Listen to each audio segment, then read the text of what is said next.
Well, first of all, let me just start out by showing you where we are.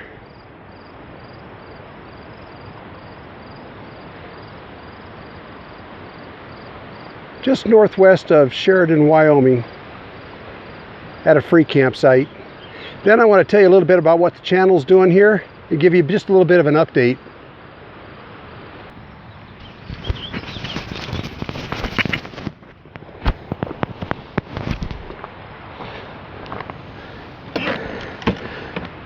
Well, the reason I haven't been posting any videos for the last, I don't know, week and a half or so is because Linda and I are on a road trip. We headed out from Great Falls, we headed out to eastern Montana and down in by Devil's Tower in northeastern Wyoming, then across the top of Wyoming, and now we're near Sheridan. Just having fun, just poking along, no destination, just taking it as it goes and seeing what we can find. But anyways, I just want to let you know that, and that we'll have some videos coming up here pretty soon, and this one I want to make it brief, but I want to tell you a couple stories. I'm having a beer here, and it reminded me of years ago. We went to, we were traveling the same way, and we stopped in Gillette, Wyoming, and pulled into a little, I guess you'd call it an RV park, but it was a working man's RV park. And I went up to pay for our spot, and there was a sign on the door said, "Be back in 10 minutes." That was a lie. But I waited and waited, and then this cowboy came up, and he was a real cowboy, dusty jeans and boots and a hat and everything, and he was standing around, and I was standing around, and finally I decided, I says, "Well, I'm leaving. I'm going to go back to my outfit and have a beer." And he looked at me and he said, "What kind of beer?" I says, "Oh, you know, just a beer." And I'm thinking in my head, I wonder if he's into microbrews. But he told me, he says, "In Wyoming, there's two kinds of beer, root beer and Bud." That's Wyoming for you. I love this place. We had a little dog with us at the time. We had just gotten this puppy. I guess it was about 2 months old by this time. And her name was Maggie. She was half border collie and half black lab. And we got her because we thought, well, surely the half black lab will kind of settle her down a little bit, because border collies are really active, if you don't know. So border collies are working dogs. So, but Maggie's brain was 100% border collie. That evening, in that same little campground I just told you about, I took her for a walk to do her business out the back. And, you know, she walked out with me. I had her on a leash, and she walked out right beside me, just like she was leash trained. I thought, well, this is cool. And we walked out to the back, and she did her business. And I turned around to take a different route back. You know, I wanted to loop around, you know, and come back to our trailer. And no, she started nipping at my heels. And you know those sharp little puppy teeth? Sharp little puppy teeth hurt. So she was nipping at my heels. I was wondering, what the heck is wrong with this dog? So every time I would try to go, she'd run around and nip my heels or nip my ankles. So I reached down, I took her off the leash, and then I started walking back the way we came. And as long as I walked back exactly the way that we came, she was fine.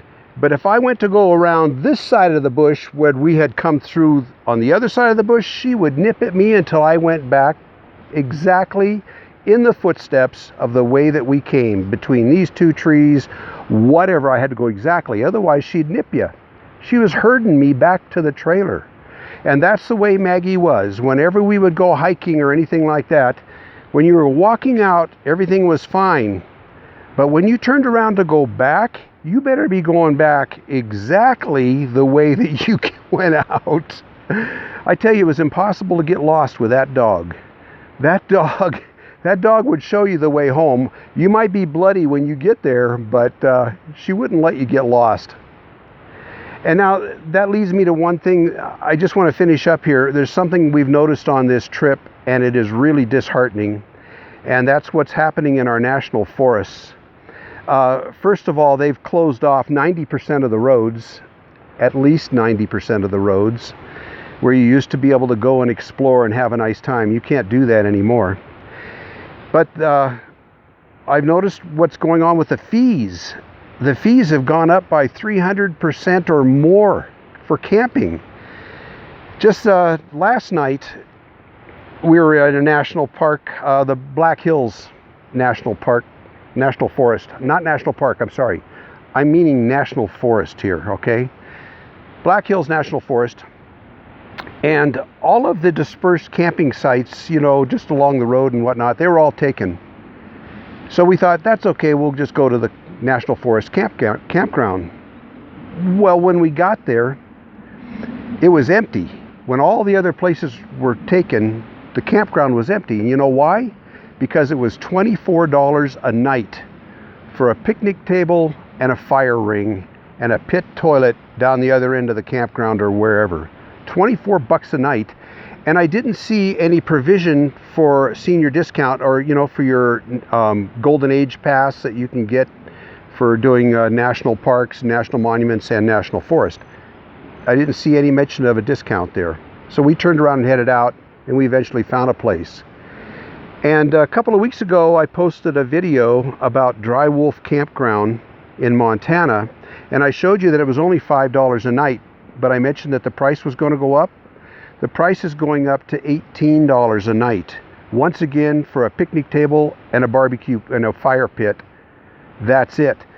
So they're taking camping that, in my opinion, is for common folk like me, and they're making it for rich folk. I mean, $24 a night? Who can take their, I mean, who wants to take their kids camping and, you know, on a 3-day weekend and spend $75 in camp just for a camp spot? People can't afford that. And the reason I'm bringing this up is because there is a phone number you can call and voice your displeasure. I don't have that phone number, but all you have to do is Google National Forest Regional Office. And you can, because they said, you know, call in if you have any problems with the thought of raising the rates or whatever. There was on a sign. Call in and complain. National Forest Regional Office in whatever area of the country you're in. That's what you need to do. Let these people know that you do not like that. I mean, you can see it going up by 20% or 25% maybe, but 300 to 400%? That is way too much. Anyways, folks, thank you for watching. I didn't mean to just bore you with a talking head video here, but we're on the road, having a hard time finding places to upload, and I'm just going to upload this directly from my phone directly to YouTube, not doing anything with it. So please like, share, and subscribe, and we'll see you around.